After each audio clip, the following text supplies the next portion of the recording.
I am a dance music artist. I'm a singer, a songwriter, eater of gummy bears, dog mum, big knicker wearer. I'm a fashion hoarder, shoe hoarder, paint thrower. I've always done art, and it's always been a very big part of who I am, being a visual artist. I lived in London and I used to walk past Putney School of Art, and I really wanted to go to Putney School of Art. I had this thing about it in my mind. It was like so big and scary.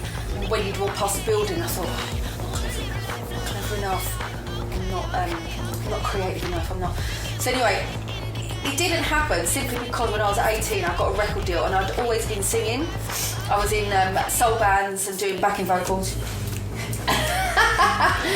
Ride, Sally, ride. So I'd be doing that, and then when I was 21 and I lost the deal, I thought my life was over, and I thought, oh, that's it. I don't know what I'm going to do. I just don't know what I'm going to do now. And then I got another deal with Sony when I was 24. A really massive deal in America. It was like all exciting, and then nothing happened. So I've been up and down, but what it's done is it's sustained me financially and creatively. I just want to be able to be in my studio and make a frame, and have tomato sauce down my top, and put my hair up and not have makeup on and just be and make stuff. I just want to be in this area, get up in the morning and make stuff. Yeah, my dad is an artist and he does 3-dimensional woodscapes. Yeah, so when I was growing up, when he would, I start crying, I don't even know why. Sorry. When I was growing up, he's a carpenter, so everything would be smelling of that essence. The smell of turps and the smell of oil paints, paint strippers, and paint itself. That would, and also the shavings of wood would make me just feel really homely. So like in here, like I started making my own frames, and I thought, I didn't bloody make a frame, I've got no clue.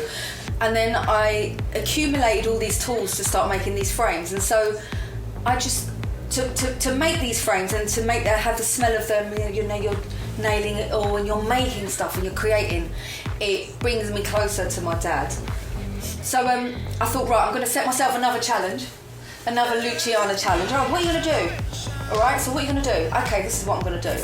I'm going to do 12 abstracts and I'm going to do 12 pop arts. That's what I'm going to do. I think that I was really inspired by Bowie when he there was a documentary on him once, and it said that he would use his ad hoc approach to lyric writing. So he would cut and paste all these words and sentences, and he would cut them all up, and then he would sellotape them together.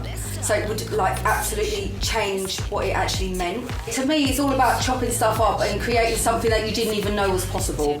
That is what punk is. So I have that mentality when I'm writing a lyric and when I'm doing a piece of artwork. I have an image and then I distress and I fuck it up so much that it becomes distorted, and then I write the graffiti, I write the quotes, and I always put the stamp of punk. Covered in Punk stems from me being in the pit of the musical, and somebody said covered in rock, and I thought, yeah, actually covered in punk. And I'm like, that's what I feel I am. When I'm painting, I'm covered in punk, I'm throwing the paint. These people are covered in punk because they're just so forward thinking and they have impacted people. This is why I've chosen these icons like Kurt Cobain. It's like he was outside the box, blue sky thinking. He wasn't the norm, he was a hero, an anti-hero. Pope of Pop and Andy Warhol. These people make you question what is the norm. Someone who's like, fuck this, I'm going to do it anyway. That to me is a punk.